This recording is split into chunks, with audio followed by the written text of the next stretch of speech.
Ahoy everyone, it's KaptainKayy, and today's video is going to be about the Talking Tarkov podcast that happened on the 10th of February.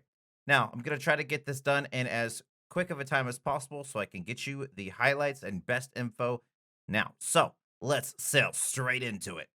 First of all, check your inventories, everyone. Battle State is offering reparations for the server issues lately, so there's a free 1 million rubles in everybody's account. It will be in there up until 48 hours from when you log in, so make sure you claim that and spend it on something nice for yourself. Anyways, on the topic of servers, there are night crews now that are maintaining the servers. Nikita said that they were at 30K players before all of this madness. Now we have at peak times 145K, so that's why the server issues are there. Hopefully, this problem will be fixed soon because it is frustrating as hell. I know it, guys. I'm out there playing the game with you. On to better news. Interchange is being reworked. We should get this in the next couple of patches. I think this will actually come very soon.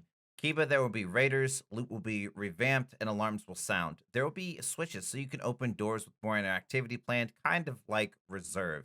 The Interchange rework will also bring us 3 new extracts for a total of 6. Plan is to rework all of the maps. The next map to be reworked will be customs. There will be a area that connects old gas station to construction. This will be a huge new area. It'll be where Rashala hangs out. There will be events like on reserve on customs as well, and they're going to add a train extract. This I don't anticipate to see for a while. Right now, they're working on Streets of Tarkov. However, before we get Streets of Tarkov, we're going to get the part of Shoreline that hasn't been released yet. It's right at the front of CCP Temporary.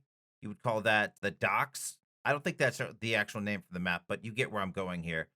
Streets of Tarkov is a huge map, and there's a ton of screenshots from it in my other video for last week's Talking Tarkov podcast.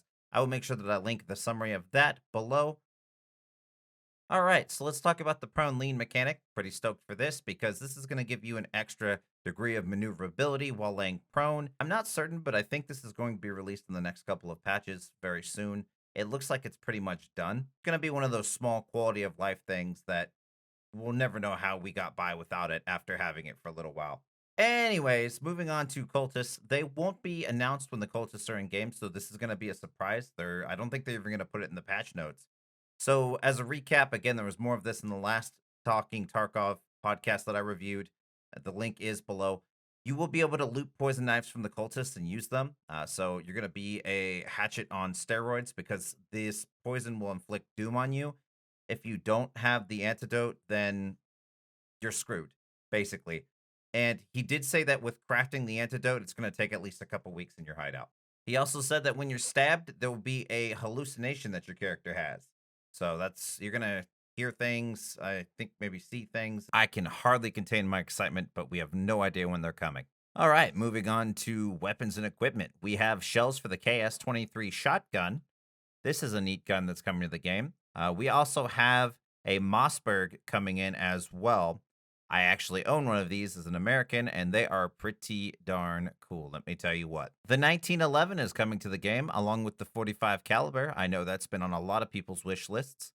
We're getting shells for the AGS grenade launcher. The underbarrel grenade and grenade launchers are coming soon. Now, we're going to be getting a bunch of new attachments, such as a suppressor for the Vepra Hunter. Pretty spooky. I mean, that gun is deadly already. It's such a meta. .300 blackout suppressor, a Nero 556 muzzle brake. Pretty cool new armor here with the middle finger on the back. The scab boss that this goes to, Nikita would not say. I've been staring at this for the last 5 minutes trying to figure it out, but I don't know what this is, but I guess it's coming.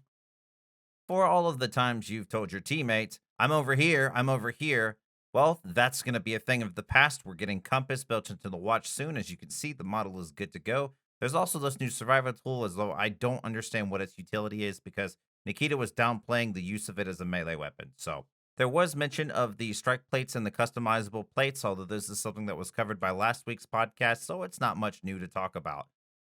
Airdrops. That's right, airdrops are coming to the game. Now, I think that they're going to implement these in stages, although I'm not sure if that's what Nikita meant, but basically, at first, we will have airdrops that will spawn. Sometimes they will, sometimes they won't on the map. You'll be able to call in drops with a flare, kind of like the Division, if you will. There will be aerial drop offs that will happen. Think like PUBG, for example. And I mean, that's going to create a lot of PvP. It's going to be a lot of fun, and I'm very excited for them to bring it in. There are new streamer items, one for Markstrom and one for Dr. Lupo. There are new customization options for outfits as well. These look pretty cool. I'm definitely looking forward to expanding my wardrobe. The night vision and helmet were shown for leaks, but I think they were actually covered before. I know the helmet, I'm pretty sure, is a helmet that we already have in the game, just a different color. So, not too much excitement there. Didn't quite understand what this is. It looks like safety selector switches, but I don't know what they were going for with this. All right, so let's just go over some planned features, and we're going to kind of just zip through these because they go about various subjects. So, first of all, relocking doors is planned. Breaching and clear options, we need those. They're going to be here at some point. The ability to open doors in different positions as well, maybe peek in, put the barrel of your gun in, and shoot. You're going to be able to destroy guns with shotguns, and there will eventually be melee takedowns, and of course, vaulting and climbing. There is a detailed post-raid report coming. Maybe in the future there will be like a Halo camera system where you could see all angles of the fight and move the camera around, and it would make for a really good tool for PvP montages and the like. Although the expectation set is this is probably years down the line. This is not a priority at all. Get ready to rethink how you loot because all of the loot guides that are coming out for a lot of high value spawns are going to be null.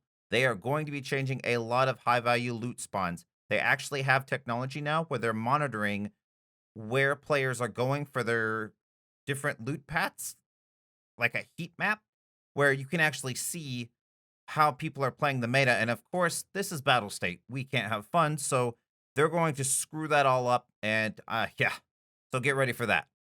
Nikita did mention because Streets of Tarkov is such a massive map that he hopes that when he upgrades to the future Unity engines, that they'll be able to support 40 players on the server with new networking optimization. Now, I know that probably seems like a stretch right now because the servers are just so rough right now, but we're talking about in the future, and yeah, that's what Nikita wants to do. Very recently, they got in contact with Steam audio editors on working on Steam audio, so that is at the very beginning stages of development.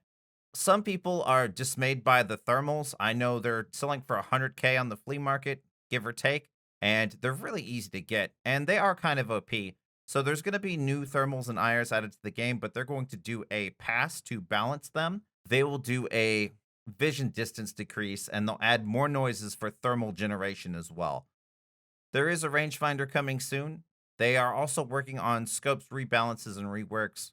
The newest change to the medical system is there's going to be heavy bleeding and average bleeding. So you're going to need to use tourniquets, for example, for heavy bleeding, and for average bleeding, you'll be able to use army bandages. This is going to be like when they added the medical animation system. It's just another part of the puzzle. To Nikita, Voip is still highly questionable. He's thinking about making an intelligent report system for people who abuse Voip, blaring Nazi speeches and other dumb things. But he says he's really leaning towards it just being through radio frequency. And he also said that they have the voice lines for PMCs recorded for different numbers. And there was mention that maybe you'll be able to call out like radio frequency 311, for example. So that's going to be an interesting take. In regards to the flea market, Nikita did discuss consideration of making flea market barter only, though we'll have to wait and see what comes out of that. As a final bit of information here, there are Easter eggs that haven't been found. There's also a wall barrel that Nikita hasn't seen in any loot guides where there's a barrel on the ceiling and it's got good loot in it, but nobody seems to have found it. There's also 4 or 5 toilets and customs that are just there for the memes, Easter eggs.